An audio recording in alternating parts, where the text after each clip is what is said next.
Si tienen sus Biblias, por favor, vamos a ver dos versículos esta mañana, antes de entrar a nuestro tiempo de alabanza y adoración y especiales. ¿Sabían ustedes que en la Biblia realmente no tenemos una prescripción de cómo se debe hacer un servicio de la iglesia?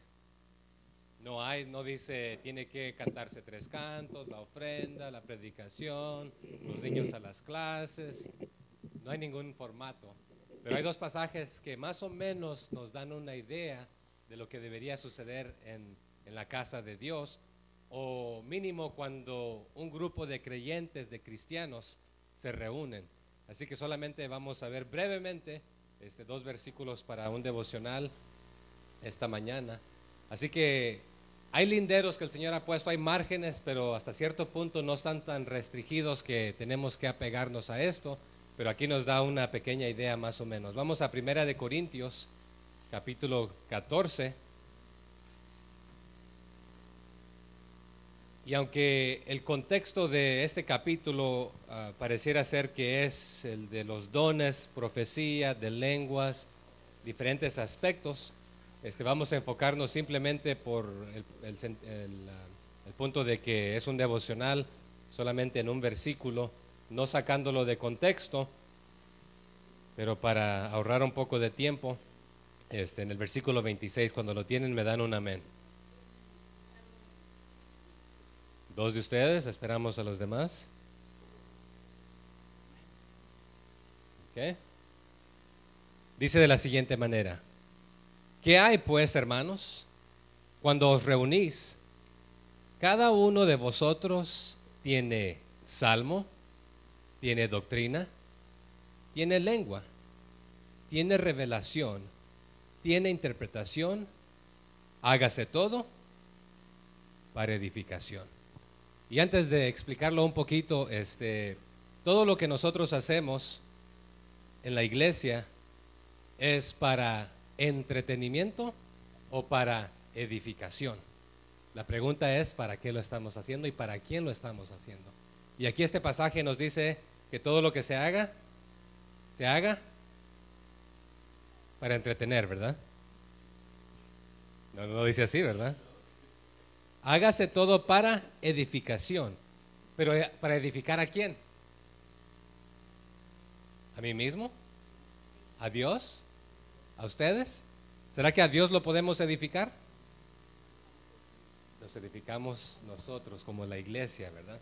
Pero vamos a ver brevemente lo que significa cada uno de estos. Entonces, ¿qué hay pues, hermanos? Cuando os reunís, ¿estamos reunidos aquí, hermanos?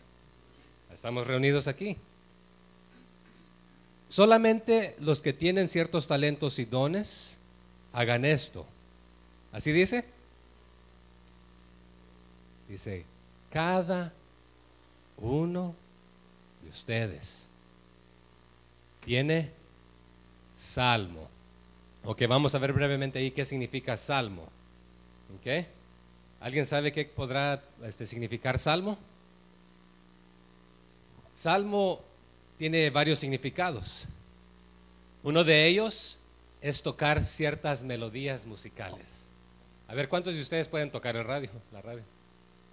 Es lo único que yo sé tocar, es la radio. De ahí, tocar la puerta, ¿verdad? Pero habemos algunos aquí que podemos tocar un instrumento, ya sea que una guitarra, un bajo, un teclado, la batería. Parece que toca trompeta también, ¿verdad, mano? Y acordeón, no sé qué más toca, violín. Hay pandero, hay diferentes instrumentos. Entonces, aquí hay un detalle. Cada uno de vosotros tiene salmo. ¿Cuántos salmos hay en la Biblia? 100, 500, dice Moncho, ¿verdad? Hay varios, ¿verdad? Por lo menos en capítulos, ¿cuántos capítulos hay? Por lo menos en la sección que le nombramos los salmos. 150, ¿verdad? Y el Salmo 150, ¿qué dice? Todo lo que respire, alabe a Jehová. Y nos da una lista de cómo, con qué, ¿verdad? Con címbalos resonantes, con bocinas, con salterio. Y ahí no es salterio, sino que salterio es otro instrumento, ¿verdad? Arpa, ¿qué más dice? Con címbalos resonantes, ¿verdad? Pero, ok, Pero ¿qué significa salmo? Salmo puede ser también un canto. Y sabe que los salmos hay algunos de alabanza, hay salmos de adoración, hay salmos de plegaria, que es una oración en sí mismo. Y hay algunos pidiéndole al Señor que haga ciertas cosas, ¿verdad? Pero, y no nos vamos a enfocar tanto en esta porción. Pero el salmo puede ser entonces uno de los salmos que está en la Biblia, que la realidad es de que hay otros salmos fuera de los salmos, si no lo sabía, ¿ok? Y aquí está el detalle. Puede ser cantado, puede ser hablado, o también significa que solamente puede ser música instrumental. Y a veces puede ir acompañada con música y voz, y a veces solamente es la voz cantada sin música, a veces también es solamente la música, y a veces complementándose el uno al otro. ¿Sabía que cuando también no tenemos que reunirnos para hacer esto, usted le puede cantar los salmos al Señor, puede cantarlos, orarlos, meditar en ellos, ¿verdad? En este aspecto. Pero aquí nos dice cuando se reúnan, ¿qué dice? Cada uno de vosotros tiene salmo.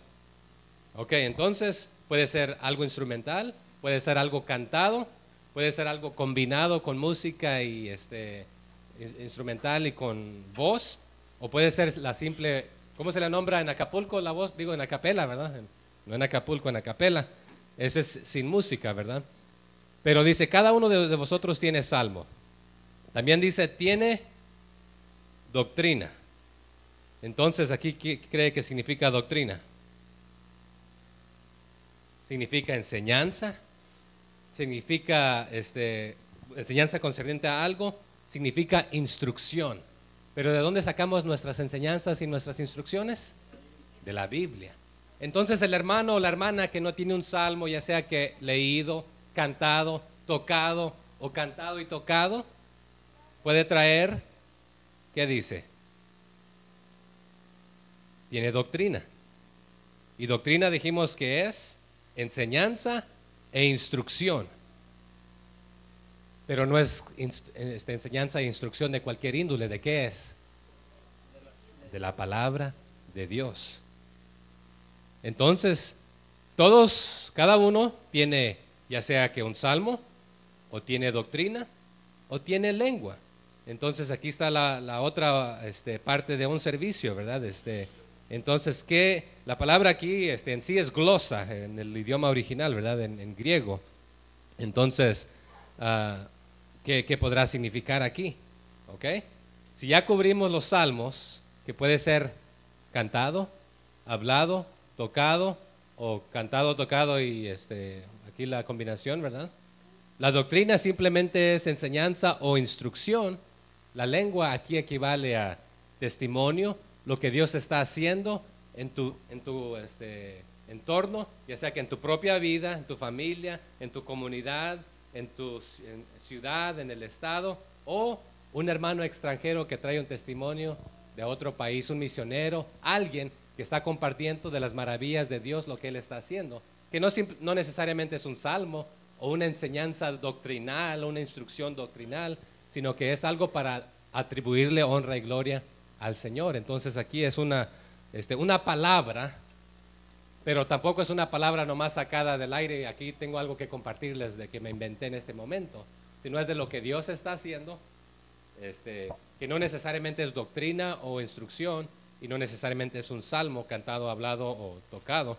Entonces aquí está la pequeña diferencia, ¿verdad? Entonces cuando os reunís, cada uno de vosotros tiene salmo, tiene doctrina, tiene lengua y tiene revelación. Aquí está la siguiente porción potencialmente de un servicio, ¿verdad? Entonces, ¿qué significa revelación? Aquí la palabra en el original es apocalipsis, tiene apocalipsis, revelación. ¿Sabía que así se le nombra al último libro de la Biblia, Apocalipsis? O en inglés se le dice revelation, ¿verdad? Revelación es lo que significa. Entonces es hablar de algo de lo que el Señor está por hacer en el futuro. Y no es de algo otra vez de que te inventas, sino es algo que ya está en la Biblia, y hablar de que, por ejemplo, el Señor viene, de acuerdo a su palabra, vendrá, y hablar de estas cosas que quizás algunos aún no las hemos entendido, que el Señor a usted, en su tiempo, en la palabra de Dios, Él se lo ha revelado a usted, y no es de otra vez de que está afuera, porque nos dice la Biblia que no hay nada nuevo bajo el sol. Todo lo que el Señor quiere que nosotros sepamos ya está aquí en su palabra, ¿verdad? Entonces, si no comparte un salmo, comparta doctrina. Si no tiene doctrina, comparta un testimonio. Si no tiene testimonio, comparta de Apocalipsis, lo que el Señor le está mostrando en su estudio ahí. Y lo último nos dice, tiene interpretación. ¿Y qué será aquí interpretación? Interpretación es también, ¿se acuerdan que leímos en el libro de Lucas? Había un intérprete de la ley. ¿Qué hacía él? Puede traducir o interpretar o enseñar que ya lo que el Señor otra vez le ha mostrado en la palabra de Dios, pero no estamos hablando ahora simplemente de lo futuro, de Apocalipsis y lo que está por venir, sino de cualquier parte de la Escritura. Cuando has pasado tiempo en ella, el Señor te ha demostrado, te ha enseñado, te ha clarificado lo que has aprendido y eso tú lo compartes. Esto es lo que el Señor está diciendo en este pasaje. Puede ser un pasaje que es difícil de entender, puede ser un pasaje de que usted lo ha leído 20 veces y ahora por haberlo leído, wow, no lo había entendido hasta hoy que lo entendí realmente de esta manera. Entonces, cuando se reúnan, compartan salmos, doctrina, testimonios de lo que Dios está haciendo, de los pasajes de la profecía, de revelación, de Apocalipsis.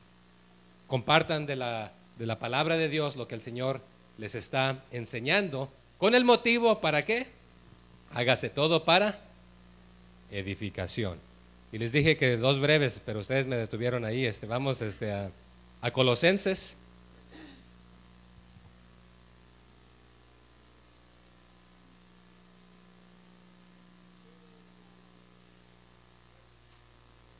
¿Qué?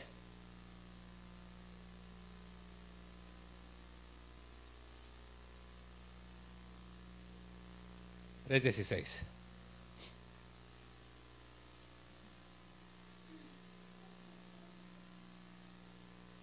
Como les mencioné al inicio, no hay una agenda en la Biblia de lo que nos dice cómo debemos organizar un servicio bíblico para la honra y la gloria del Señor. Pero aquí Colosenses también nos da unos parámetros. No nos dice en qué orden hacerlo, así como no nos dijo Corintios, ¿verdad? Pero aquí nos dice Colosenses 3:16, la palabra de Cristo more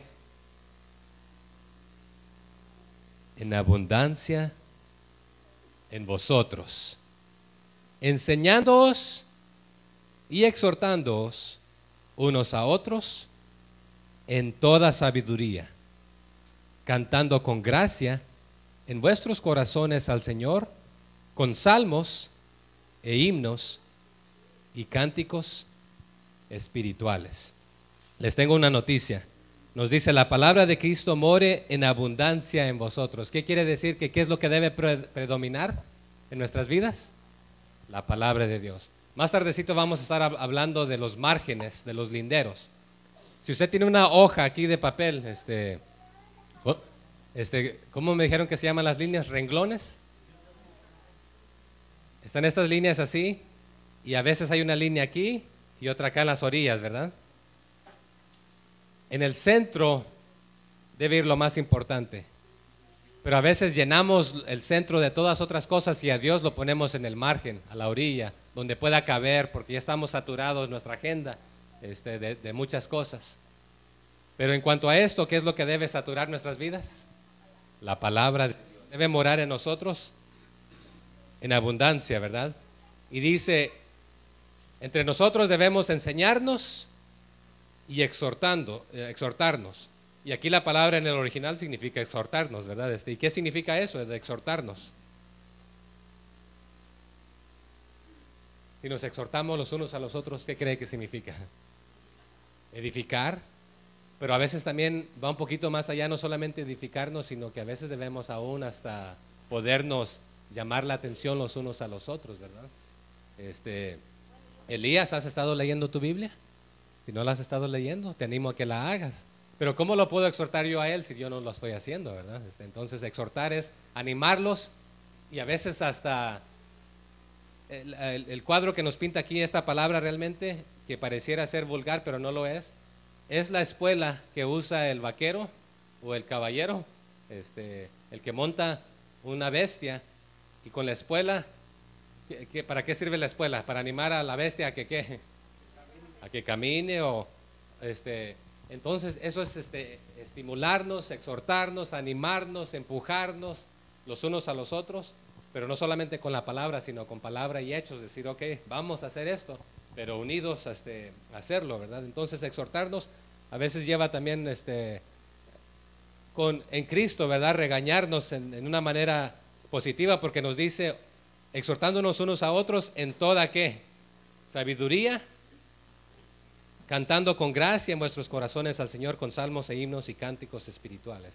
Entonces no es una manera condescendente de que yo soy acá y tú estoy, sino que otra vez en el amor de Cristo animarnos los unos a los otros a hacer lo que el Señor nos pide hacer, ¿verdad?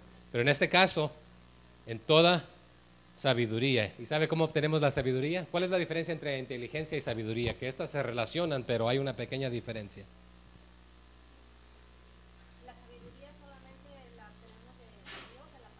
Ok, la sabiduría viene de Dios y diga, sí. La inteligencia, ¿verdad? Claro que Dios nos la da, pero la inteligencia es algo que lo podemos obtener aunque no tengamos la palabra. Por ejemplo, hay personas que no son cristianas y son muy inteligentes. Ok, gracias, gracias. Aquí la pequeña diferencia entre inteligencia y sabiduría. Todos podemos tener la cabeza llena de información y esa puede ser inteligencia. La sabiduría es cómo aplica usted ese conocimiento para llevarlo a cabo, ¿verdad?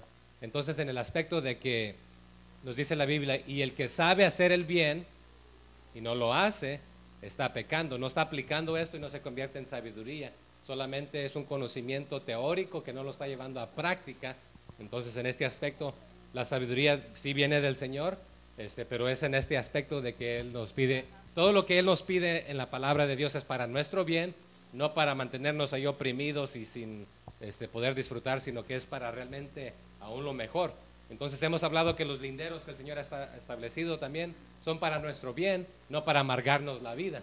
No son reglas para decir, no hagas esto y deja de hacer esto y haz esto, sino que es instrucción para nuestro bien. Entonces en este aspecto también, en toda sabiduría, debemos exhortarnos los unos a los otros, y esto es después de que estamos llenos de la palabra de Dios, y esto es lo que usamos para animarnos, para exhortarnos, para redarguirnos, porque nos dice la palabra de Dios que toda la escritura es útil ¿para qué? Para enseñar, para corregir, ¿verdad? Para instruir, para redarguir, para todo, pero ¿cuál es el propósito? ¿Nomás para hacer esto? No, el fin es ¿qué? Que toda persona, todo creyente esté enteramente preparado para la obra del Señor, ¿verdad? Entonces, pero en este aspecto nosotros nos animamos, nos enseñamos, nos exhortamos con toda sabiduría, cantando con gracia en vuestros corazones. ¿A quién? Al Señor, con salmos e himnos y cánticos espirituales. Así que cada vez que nos reunamos, que el Señor nos ayude a compartir lo que Él ha estado haciendo en nuestro alrededor, en nuestras vidas, lo que hemos aprendido de su palabra y su majestad, su poderío, lo que Él nos enseña día tras día al pasar tiempo en su palabra.